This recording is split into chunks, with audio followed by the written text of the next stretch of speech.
سلام عرض می دارم با هر کدام شما بیننده های عزیزی که از اون سوی اکران برنامه دنیا پر از جوانی است رو تماشا دارید. دوستان عزتمند، ما گروه ایجادی کوشش نمودیم که این هفته اطراف موضوع مرکز ملی تستی و امکانیت های آن با یک زمره آموزگاران و دانشجویان دانشگاه دولتی طبی به نام استاد ابوعلی ابن سینا و همچنین نماینده مرکز ملی تستی نزد پرزیدنت جمهوری تاجیکستان برنامه تهیه بسازیم. و من شما را اولا خوش آمدید میگویم به استودیوی تلویزیونی سفینه و نخست از مهمان فخری همان که از مرکز ملی تستی نزد پرزیدنت جمهوری تاجیکستان اشتراک دارند میخواهم یک کم اطلاعی در مورد مرکز ملی تستی برای بیننده ما داده باشند. مرکز ملی تستی نزد پرزیدنت جمهوری تاجیکستان سال 2014 در زمینه مؤسسه دولتی مرکز ملی تستی نزد وزارت معارف و علم جمهوری تاجیکستان تأسیس داده شده است. طبق آیین‌نامه از جمله وظیفه‌های اساسی این مرکز تشکیل و برگزاری امتحان‌های مرکز‌آمده داخلشوی و تقسیمات داوطلبان در اساس نتیجه‌های امتحان‌های مذکور به مؤسسه‌های تعلیمی به حساب می‌رود. همچنین در دایره آیین‌نامه مرکز ملی تستی با گذراندن پژوهش‌ها در ساحه ارزیابی صفت تحصیلات، ارزیابی دانش خوانندگان مشغول است. همچنین طبق دستور سپارش‌های اساسگذار صلح و وحدت ملی پیشوای ملت پرزیدنت جمهوری تاجیکستان محترم امامی رحمان مرکز ملی تستی با برگزاری آزمون‌های جمهوریوی یعنی المپیادهای فنی نیز مشغول است. طوری که معلوم است امسال سال 11 برگزاری امتحان‌های مرکزآمده داخلشوی است. یعنی امتحان‌های مرکزآمده داخلشوی از جانب مرکز مذکور از سال 2014 این جانب برگزار کرده می‌شوند. برای تشکیل و برگزاری این امتحان‌ها از جانب حکومت جمهوری تاجیکستان ترتیب تصدیق گردیده است.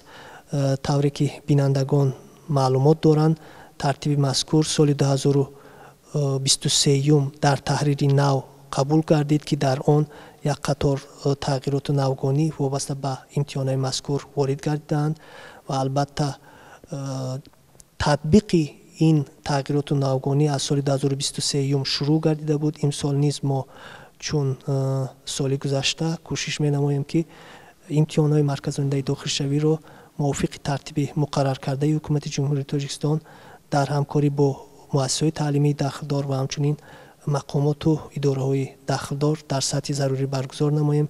البته همگان باید این را دانند که تشکیل و برگزاری امتحانات مرکزآمده داخلشوی این یک کاری دست جمعانه است. در آن البته اگر نقش اساسی را مرکز بازد، سهم نهادهای دیگر از جمله مؤسسه‌های تعلیمی و همچنین سهم نفرانی که برای تشکیل و برگزاری امتحان‌ها از جانب مرکز ملی تستی به کار جلب کرده می‌شوند خیلی زیاد است و البته در برابر این ما باید تاکید سازیم که نقش داوطلبان نیز در این روند خیلی زیاد است. یعنی از اینکه داوطلبان ما درباره این روند تا چه اندازه معلومات دارند، درباره ترتیب قاعده‌ها اطلاعات دارند، سطح و صفت برگزاری این امتحان‌ها وابستگی کلان دارد، زیرا همانقدر داوطلبان امروزه درباره این روند معلومات بیشتر داشته باشند همانقدر امتحان‌ها نیز در سطح خوب به راه مانده می‌شود و البته ما می‌دانیم که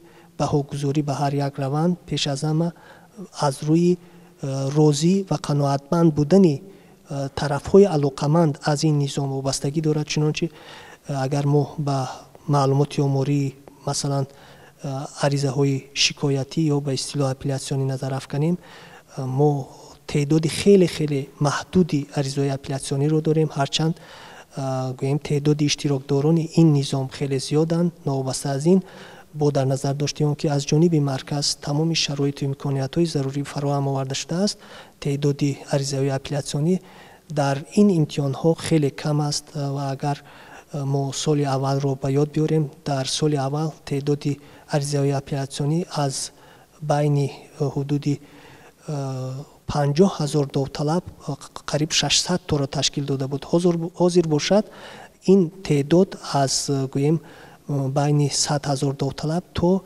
6-7 адад оварда расонида шуд ки ин гӯем ки як дастоварди хеле калони марказ дар мавриди таъмини шаффофияти ин раванд мебошад. намояндаҳои донишгоҳи тиббӣ шумо чӣ гуфта метавонед? пеш аз ҳама мехоҳам қайд намоям ки баъд аз таъсис ёфтани маркази миллии тестӣ барои давталабон як чанд гӯем сабукиҳо ба тамоми давталабони ҷумҳурии тоҷикистон ба даст омад. Якум аз ҷиҳати иқтисодӣ омада дар марказҳои шаҳрҳое ки дар онҷо донишгоҳҳо ҷой гирифтанд хароҷоти ин кам шуд. дуюм донишҷӯе ки тариқи марказ дохил шуданд инҳо нисбатан аллакай барои хондан омода ҳастанд. онҳо тариқи ба талаботи имрӯза хондане ки тариқи тестию тариқи шифоию тариқи хаттии имтиҳонҳо мешавад онҳо аз ин аллакай аз мактаби миёна огоҳӣ доранд. донишҷӯ ки дар донишгоҳи тиббӣ таҳсил мекунанд инҳо бештар аз фанни химия биология ва физика имтиҳонҳои асосии имтиҳон месупоранд ва дар мактабҳое ки инҳо дониши заминавии хуб гирифтанд инҳо хубу аъло мехонанд. дар мактабҳои миёнае ки онҳо дониши заминавияшон нисбатан сусттар аст ва онҳо албатта дар вақти хондан ба баъзе мушкилиҳо рӯбарӯ мешаванд. ва ман бо боварӣ гуфта метавонам ки баъди таъсиси маркази миллии тестӣ донишҷӯёне ки дар донишгоҳи тиббӣ дохил шуданд инҳо бештар мустақилона мехонанд мустақил ҳастанд ва бисёр ҷустуҷӯ адабиётҳои нав ҷустуҷӯ мекунанд ва мо омӯзгорон аз тарзи таҳсили онҳо қаноатманд ҳастем. дар ҳақиқат ташкил намудани муассисаи маркази миллии тестӣ назди президенти ҷумҳурии тоҷикистон фикр мекунам як инқилоб дар соҳаи маориф ва илм буд. баъди таъсиси маркази миллии тестӣ ки имсол чуне қайд кардан соли 11 аст ки давталабон тариқи имтиҳонҳои марказондаи дохилшавӣ дохил мешаванд аз рӯе ки дар кафедраи химиям донишҷӯёне ки тибқи маркази тестӣ дохил шуданд сол аз сол дониши онҳо ҳис карда мешавад ки сифати дониш баланд рафта истодааст. химия ҳамчунин қайд кардан яке аз фанҳои калидӣ аст ва бо ташаббуси вазорати маориф ва илми ҷумҳурии тоҷикистон бо ташаббуси ректори донишгоҳ дар донишгоҳи давлатии тиббии тоҷикистон ба номи Абуалӣ ибн Сино фанни химия 2 сол аст ки ба тариқи шифоӣ қабул карда мешавад. аз дониши бардоштаи бачаҳо мо ҳис мекунем ки сол аз сол дониши онҳо дар соҳаи химия баланд рафта истодааст. лекин чуне ки устод қайд кардан ман фикр мекунам ки бояд ҳамин дар зинаҳои поёнӣ барои сатҳи баланд бардоштани мутахассисон омӯзгорони фанни химия ки махсусан дар деҳот таълим медиҳанд як чораандешӣ кардан лозим аст. дар ҳар як ноҳия дар ҳар як ҷамоат фикр мекунам маълимони тахассус маълимое ки ихтисосманди хуб ҳастанд барои он оилаҳое ки имконияти дар марказҳо таълим додани фарзандошонро надоранд фикр мекунам дар ҳамун ҷамоатҳо ҳам бошад агар доир ба такмили ихтисоси ҳамун омӯзгорон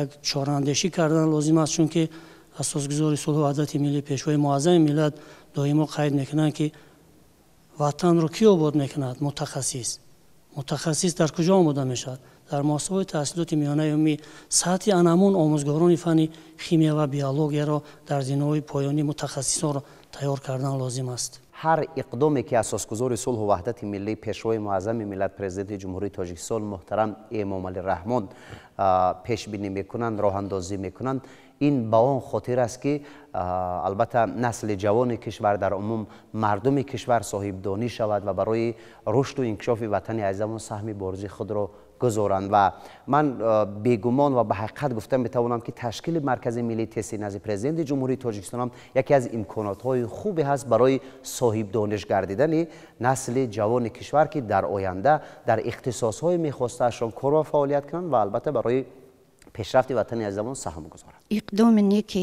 сарвари давлат аз он шаҳодат метиҳад ки барои босаводнокии ҷомеа кӯшиш карданд ки маркази миллии тестиро кушоданд. чӣ пешравӣ дар муддати 10 соли кушода шудани маркази миллии тестӣ ба назар мерасад? пеш аз ҳама این جلب نمودن تمام داوطلبان جمهوری تاجیکستان به دانشگاه‌های عالی جمهوری تاجیکستان می باشد. چطوری که ما در دوره شوروی مقایسه میکنیم، بسیار داوطلبان مثلا از ناحیه‌های دوردست مثلا شهر به میکوچیدند و انا در مدت دور و دراز یک ماه مثلا به دشواری دچار میشدند. حاضر همین چیز از بین رفته است. دویم دانش تکنولوژی انفرماسیونی تمام جامعه بلند برداشته شد. مثلا حتی والدین هایی که عاید مثلا کامپیوتر تکنولوژی انفرماسیونی دانش کافی نداشتند، از حساب مرکز تستی فرزندان آنها به همین دانش تکنولوژی انفرماسیونی سازگار شدند. تشکیل کردن مرکز ملی تستی نزد پرزیدنت جمهوری تاجیکستان هم این یک زمره خراجات هایی که غیر عمل های انسانی بود از بین برده شد و البته ببینید که خیلی سبکی است. با چند شمار مبلغی که معین گردیده است دانشجو حجت می سپارد و همون دانشی داشته او دانشجو رو میتواند که به این یا آن دانشگاه و کالج و نمیدونم مؤسسه هایی که باید ادامه تعلیم کند راه اندازی می سازد. من خالق نعمت‌الله سال 2022 مکتبی رقم 50 در شهر ایسار را ختم کرده توسط مرکز ملی تستی نزد پرزیدنت جمهوری تاجیکستان با گرفتن 470 بال با دانشگاه دولتی طبی تاجیکستان به نام ابوعلی ابن سینا داخل گردیدم. عین حال در کورس دومی فاکولته طبی این درگاه علم و معرفت تحصیل دارم. باید این را قید کرد که زمینه اساسی برای تحصیل کردن در دانشگاه این از مکتب میانه سرچشمه میگیرد. امتحانات چگونه بود؟ امتحانهایی که در مرکز ملی تستی برگزار میگردد آنها به طریق شفاف برگزار میگردد و این چنین باید هر یک داوطلب در رفت امتحان سپاری باید خود را آزاد حس کرده به ترس یا اینکه استرس دچار نگردد و سوالهایی که در مرکز ملی تستی آمده بود شخصا برای من نه آنقدر دشوار بود. آنها همه سوالها در رفت پیش از آن تیاری‌هایی که در وابسته به موضوعهایی که خوانده بودیم به آن آمده بود و همه آنها سنجیده شده و درست پیشنهاد کرده شدند. خب دست سیوم نبود؟ یگان نفر نگفت که ما به شما کمک میکنیم یاری میرسونیم و شما شاید؟ نه، مقصد اساسی مرکز ملی تستی یعنی در بلوچ خیلی که گفتیم شفافیت، این از آن عبارت بود که تنها به دانش خود تکیه نمایی و چیزی که خود آموخته و از خود باوری داری آن را در همان ورقه‌ای که پیشنهاد میگردد با پورگی درج میکنی و چیزی که از دستت آمده را در آنجا حل مینمایی. من شکر و گلشنای که داوطلب سال 2022 بودم و عین حال دانشجوی کورس دوم دانشگاه دولتی طبی تاجیکستان هستم و در این بارگاه تعلیم و تربیه میگیرم و دانش خود را باز سائق العاده ایستادم، یعنی که در ساحه طب. خب در وقتی که ما داوطلب بودیم، داوطلبی سال 2022 بودیم، در آن وقت ما را معلمان، یعنی که معلمان مؤسسه خود، یعنی که من ختم کننده مؤسسه تحصیلات میانه عمومی رقم 33 ناحیه جبار رسول هستم و آموزگاران پیشنهاد نمودند که به طریق مرکز ملی نزد پرزیدنت جمهوری تاجیکستان می توانند به دانشگاه های انتخاب شده داخل شوند. از همین سبب هم یعنی که ما به طریق مرکز تستی نزد پرزیدنت جمهوری تاجیکستان به دانشگاه داخل شدیم.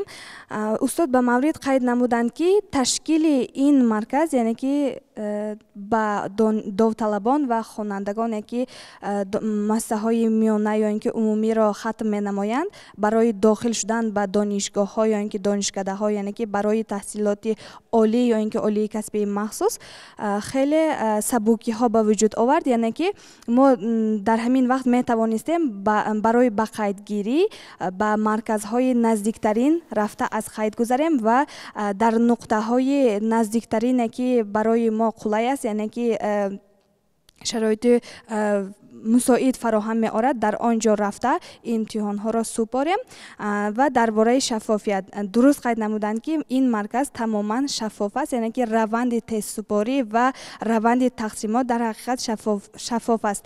یعنی که دلیل این مقصد پدر و مادران که همراهی فرزندانشان با این یعنی که در روند تست سپاری یعنی که امتحان سپاری می توانند اشتراک کرده و مستقیما با یاری کامراهای مخصوص می توانند فرزندان خود را در روند تست سپاری مشاهده نمایند و چنانچه متصدیان مخصوصی که از طرف مرکز تعیین کرده شده است آنها نیز می توانند شفافیت آن را یعنی که روند تست سپاری را نظارت نمایند. عبدالرحیمова شایره هستم، دانشجوی کورس دومی دانشگاه دولتی طبی تاجیکستان به نام ابوعلی ابن سینا.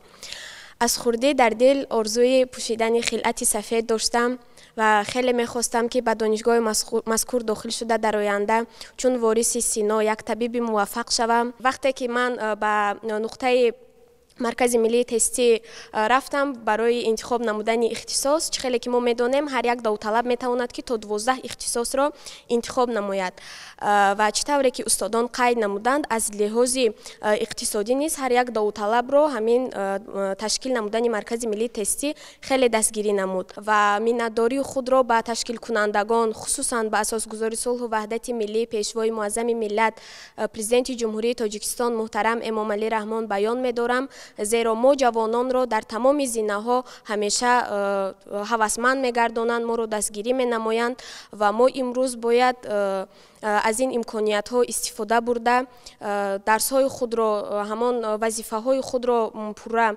اجرا نماییم و در آینده جواباً به همه این غمخواری های پرزیدنت مملکت متخصص ساحه خود شده به دولت و ملت صادقانه و صافدلانه خدمت نماییم. نسل جوان را پیشوا با این پیامش شاد کرد، در مرز قلبشان گلباغ ها بنیاد کرد. سلام مرا بپذیرید استادان گرامی. نازنین خالقова هستم. سال 2023 مؤسسه تحصیلات میانه عمومی رقم 14 شهر گلستان را با بهای خوب و اعلی ختم نموده توسط مرکز ملی تستی نزد پرزیدنت جمهوری تاجیکستان با گرفتن 425 بال یعنی که به طریق شرطنامه‌ای به یکی از دانشگاه‌های با نفوذ کشور ما دانشگاه دولتی طبی تاجیکستان به نام ابوعلی ابن سینا داخل گردیدم. خوشبختانه حالا در بخش یکم فاکولته طبی تحصیل علم دارم. به سهم داوطلبان آینده یعنی که رسانیدنیم که در وقت امتحان مرکزانیده شده داخل شوی به سراسیمگی راه ندهند، با اهمیت باشند، در وقت‌های معین گردیده یعنی که ورق‌های خود را به اعضایان پیشکش نمایند. طوری که ما اطلاع داریم از سال 2014 مرکز ملی تستی نزد پرزیدنت جمهوری تاجیکستان فعالیت میکند و امسال سال 11 مثلا سپردن امتحان‌های مرکز ملی تستی است. خب در مورد شفافیت مرکز ملی چی گفته میتونه؟ طوری که مثلا اینجا دانشجو اشاره کردن چون شما دیگر نماینده ای همین مرکز هستید، گمان میکنم که از زبان شما بیننده ما بشنوند، داوطلبان بشنوند، کار ما نور علی نور میشود. همگان اطلاع دارند که در نزد مرکز ملی تستی یک چند پرینسیپ مقرر کرده شده است که یکی از اون پرینسیپ ها این تامین شفافیت در تمام روند و مرحله ها می باشد. اگر تنها به همین پرینسیپ ما نظر افکنیم، این پرینسیپ یعنی رعایت این پرینسیپ یا تطبیق این پرینسیپ هنوز از آغاز دوره اطلاع رسانی و کارهای تفسیری شروع می‌گردد. یعنی در دایره امتحانات مرکزانیده داخل شوی موافق ترتیبی که مقرر گردیده است با مقصد فهمانیدن تمام روند و مرحله ها، ترتیب و قاعده ها یک گویم قطار کارهای اطلاع رسانی در سراسر جمهوری از سطح شهر و نویه ها شروع کرده تا به سطح مکتب ها گذرانیده می شود که این درباره شفافیت کار مرکز گویم معلومات می دهد. دویم کاری که بیوسته به شفافیت فعالیت مرکز علاقمندی دارد، این در دوره به قیدگیری دسترسی تمام طرف‌های علاقمند گردانیدن معلومات اموری درباره رفتی به قیدگیری از جمله انتخاب اختصاص‌ها میباشد.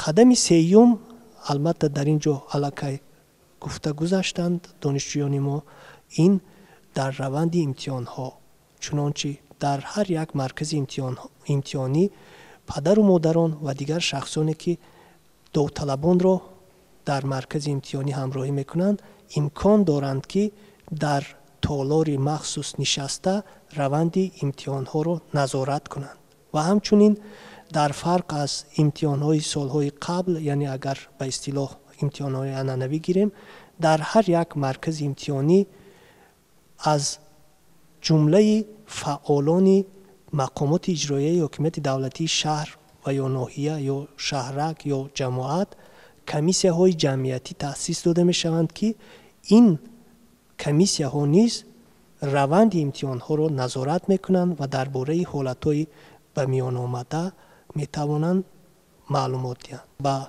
سمت امتحان ها نظر افکنیم، در اینجا یک چند چاره‌بینی های دیگری نیز هستند که آن هم به خاطر تامین شفافیت کاری مرکز است. چنانچه پس از امتحان سپاری کتابچه تست در دست داوطلب میماند، ورقه جوابهای پر کرده داوطلب نسخه‌اش در کابینت انفرادیش جایگیر کرده می شود. بعد از برگزاری امتحان ها جوابهای درست یا به اصطلاح کلیدها در سامانه مرکز نشر کرده می شود. در روز اعلان نتیجه ها همچنین جدول های موافقتی خالها و بلها در سامانه مرکز جایگیر کرده می شود. با استفاده از این موادی که من ذکر کردم، هر یک داوطلب امکان دارد که به آسانی، یعنی بدون کمک کسی، خالهای به دست آورده‌اش را مستقلانه و پیشکی حساب کند. یعنی این هم یکی از عامل‌های تامین کننده شفافیت کاری مرکز است. وقتی که داوطلب درباره خالهای به دست آورده‌اش پیشکی معلومات دارد، این گونه داوطلب را البته هیچ نفر فریب کرده نمیتواند. البته معلوم است که در روند امتحانات مذکور این چنین حالت‌های قلابی نیز جای دارد که آن هم بنابر استفاده نکردن داوطلبان از شرایط امکانیت‌های فراهم آورده مرکز است. یعنی اگر چگونه حالت قلابی؟ من میخوام امیر شما روشن‌تر بگویید. مثلا اگر داوطلب آنچه را که من گفتم خالهایش را مستقلانه حساب نکند و به یک نفر باور کند که او را کمک کرده داخل میکند، در این حالت همین داوطلب اگر داخل شود و به واسطه در اساس نتیجه های به دست آورده خودش داخل شده است، او را کسی داخل نکرده است و برای این را اثبات کردن داوطلب را ضرور است که یک مرتبه خالهای به دست آورده‌اش را حساب کند و ببیند که واقعا آن نفری که دعوای کمک کردن را در داخل شوی این داوطلب دارد به او یک خال یا دو خال علاوه کرده است یا نه، یا این کار را داوطلب میتواند پیشکی انجام بدهد. یعنی داوطلب پیشکی خالهایش را حساب میکند و اگر رفت و چنین شخصی پیدا شده باشد به او میگوید که اگر تو واقعا دعوای کمک کردن رو داری میتوانی به من یک خال علاوه کنی. خالی من مثلا از زبان تاجیکی 24 تا است، تو با این یک خال همراه کن. معلوم است که کسی حتی یک خال علاوه کرده نمیتواند، زیرا تمام روندها از جمله روند کارکرد نتیجه ها، خالگذاری و برگردانیدن بدون گوییم که تاثیر عامل های انسانی به طور خودکار توسط واسطه های مخصوصی برنامه‌ای انجام داده می شود. و شفافیت دیگر، این عامل دیگری تامین کننده شفافیت، این در روز اعلان نتیجه های تقسیمات در کابینت انفرادی هر یک داوطلب گذاشتن بلهای گزارش از روی اختصاص انتخاب کرده داوطلب است که این هم به واسطه با مقصد تامین شفافیت این کار است.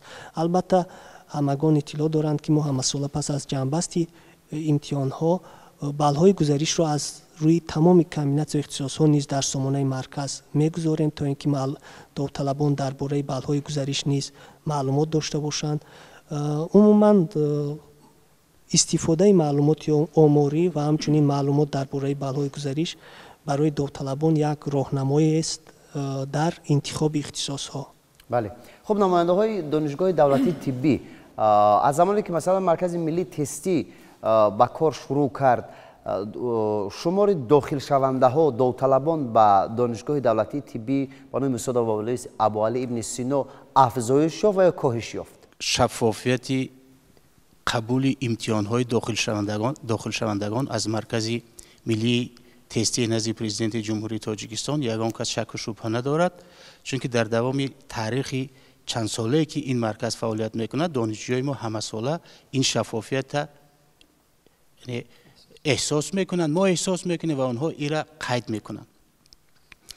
و تعداد داوطلبانی که به مؤسسه دولتی دانشگاه دولتی طبی تاجیکستان همه ساله حجت میسپارند سال از سال به نظرم زیاد می شود. خواهشمندان سال از سال زیاد شده ایستاده است و این از آن درک میتید که الکی هم داوطلبان اینا احساس کردند و هم میدانند که در دانشگاه دولتی طبی تاجیکستان پتانسیلی آموزگاران و پروفسورانی که با آنها درس میگذارند امروز سطحی یک قسمشان سطح جهانی هستند. و من میخواستم یک مقصد دیگری مرکز ملی تستی را به فکر خودم بیان کنم. مرکز ملی تستی یک مقصد دیگری مرکز ملی تستی به اندیشه من این فعال ساختن آموزگاران تمام مؤسسه های میانه جمهوری تاجیکستان. متاسفانه به نظر میرسد که انا همین فعال گردیدن یک گروه آموزگاران مؤسسه های مکتبی مؤسسه های میانه جمهوری تاجیکستان درک نکردند و پوره او سوالگزاری و طرز قبول امتحانی که مرکز ملی تستی جاری کرده است محض از روی همون برنامه های تعلیمی مکتبی میانه و شاگرد درست قید کردن اگر مستقلانه همون سوالا را از کتاب ها خوانید، معلم اگر راهش نشان دهد یگان همه موفق می شود. و معلم ها امروز یعنی معلم نتیجه مهنت آموزگار چی است؟ طلبه که او درس می‌دهد، طلبه که او راه نشان می‌دهد و یک مؤسسه عالی دلخواهش داخل شود. و فکر میکنم انا همین مقصد جانو کرده شود تا اینکه آموزگاران مؤسسه های میانه فعال شوند و شاگردانشان را در خرسندی شاگردانشان شریک باشند. خیلی که از آمار مرکز ملی تستی معلوم است تا حاضر اینو علاقه میدونن از کدام مؤسسه تحصیلات میانه عمومی چند نفر داوطلب با کدام مؤسسه از قید گذشته است. نتیجه ای هم بررسی کرده می شود، یعنی بهاگذاری کرده می شود با زحمت آموزگاری مکتب‌های تحصیلات میانه عمومی. دیگرش این است که من طول 5 سال که دیرکتوری مرکز آمادگی قبلی در دانشگاه بودم و بی‌واسطه با داوطلبان همکاری زیش داشتیم با مرکز ملی تستی با طرز سوالگزاری دیگر. ما علاقه بعد از سپردن امتحان پیشکی میدونستیم که چند فایزی شنوندگان مرکز آمادگی قبلی به دانشگاه ما داخل می شوند از روی نمو خال و بلهایی که به طور شفاف پیشنهاد کرده شده است. در بعضی کشورها هم خیلی است که اگر بچه به سوال تستی نادرست جواب دهد یک خالی وای کم کرده می شود. همین در مرکز ما ده نمی شود. این هم یک عدالت است کن. برای تو یک وقتی معین فکر میکنم و طول چند سال است که سوالهای بی جواب، سوالهای کشاده از فن بیولوژی هم حتی از فن شیمی، فیزیکا این با شفافیت دیگری مرکز ملی تستی را نشان میدهد که اگر داوطلب سواد کافی نداشته باشد مسئله را تحلیل کرده جواب درست را اگر نبرارد و خال گذاشته نمی شود. فقط اینجا گپ درباره بعضی روی راست اگر گپ زنیم بعضی هست شخصانی که گویا که تست داوطلب را بی‌سواد میکند. در فن شیمی هم سوالی نیست که بچه را برای فکر کردن وادار نکند. تو اگر وای فکر نکند بله همین گونه است و همون جواب هایی که هست جواب ها است دو تا جوابی دارد که با سوال نزدیکی نمی کند و دو جوابی بسیار نزدیک دارد. اگر بچه تفکر فکر نکرده اگر جواب داد به خطاگی راه میدهد. درست این است، شفافیت دیگری مرکز.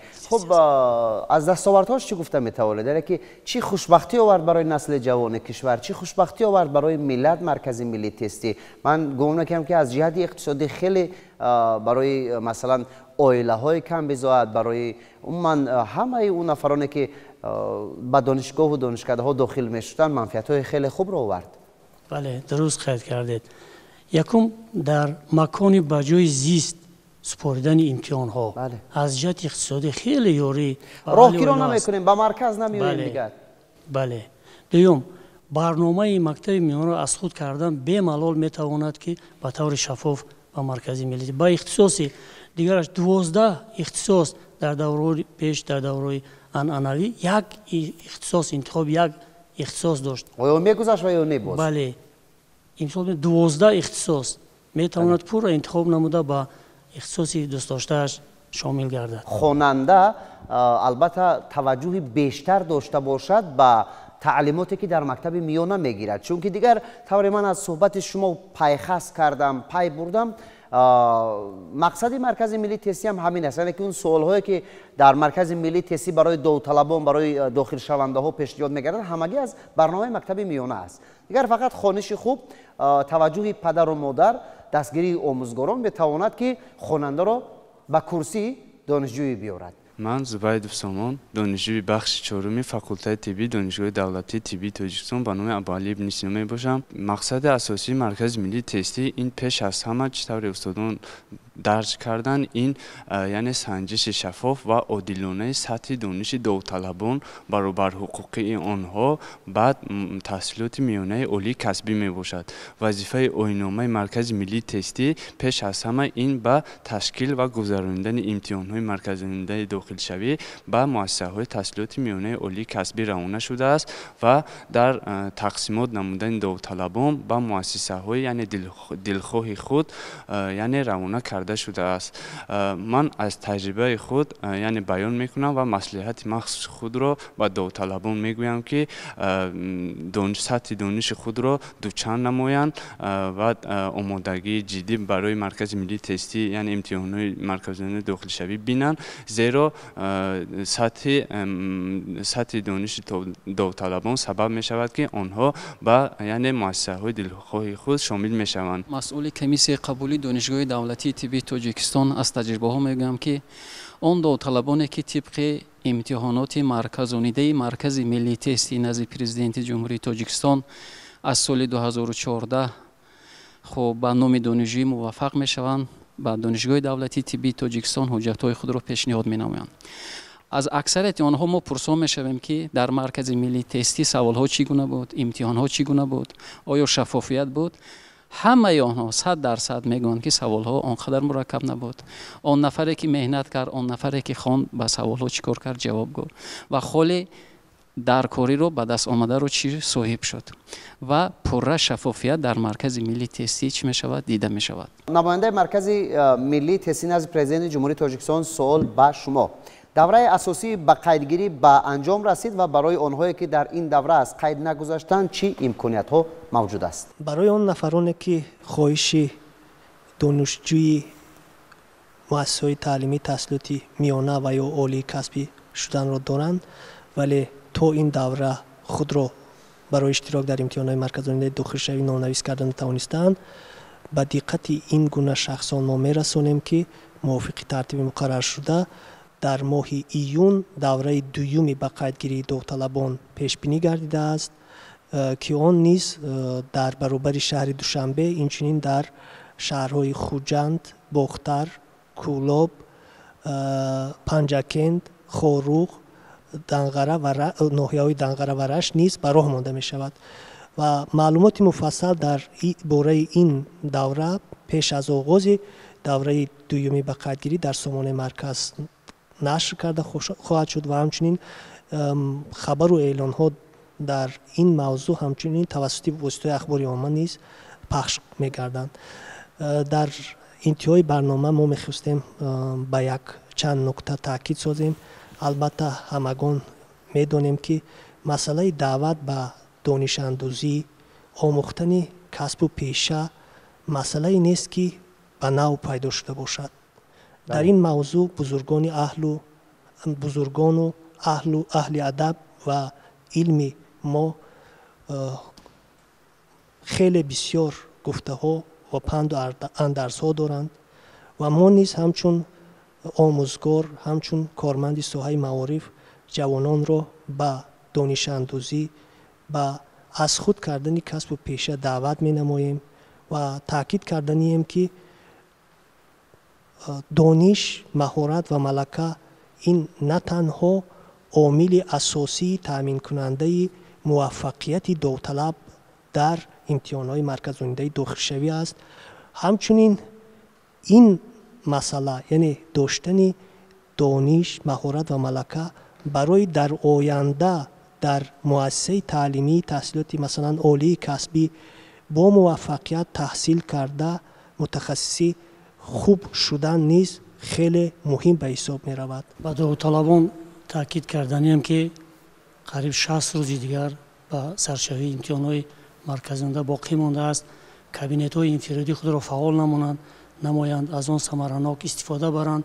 агар падару модарам хоҳиши савияи дониши фарзандашро донистанӣ бошад, бевосита аз кабинети инфиродӣ истифода бурда ба дараҷаи тайёрии фарзандаш баҳогузорӣ карда метавонад. ман Фаридун Ёқубов, донишҷӯи курси якуми факултети тиббӣ донишгоҳи давлатии тиббии Тоҷикистон ба номи Абуалӣ ибн Сино мебошам.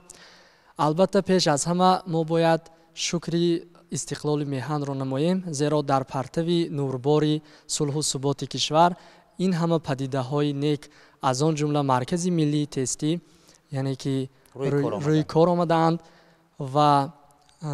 ва инчунин маркази миллии тестӣ назди президенти ҷумҳурии Тоҷикистон ин як нишонаи возеҳи таваҷҷӯҳ ва ғамхориҳои рӯзафзуни ҳукумати хиратбунёди кишвар ва махсусан асосгузори сулҳу ваҳдати миллӣ пешвои муаззами миллат муҳтарам Эмомалӣ Раҳмон нисбат ба насли ҷавони кишвар мебошад.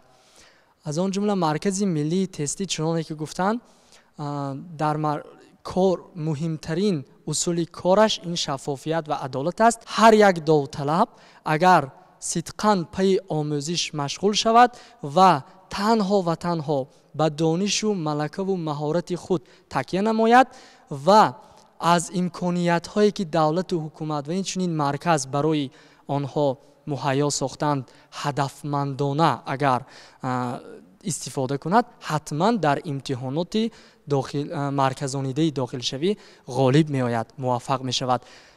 довталаб эй толиби илму ҳунар, донишат баҳри ту мебахшад самар. такягоҳи ту фақат омӯзиш аст, ёварат танҳо китобу хониш аст. саломат бошен. ман ташаккур мегӯям ба ҳамаи шумо, ба шумо меҳмони азиз, ба шумо омӯзгорои иззатманд ба хотири иштирок ва ба хотири атрофи мавзӯи маркази миллии тестӣ ва имкониятҳои он суҳбат кардан ва умедворам ки бинандаи азизи мо, умедворам довталабоне ки хоҳиши дохил шудан ба ин ё он донишгоҳро тариқи маркази миллии тестӣ доштан як иттилои хубе гирифтанд ва мо барои ҳамаи шумо бинандаҳои азиз, ҳамватанони иззатманд хонаи обод, зиндагии осударо таманно мекунем ва умед мебандем ки сулҳу субот, амну амният дар кишварамон абадӣ бошад ва ҳамеша як зиндагии хубу хуш бо ҳам дошта бошем.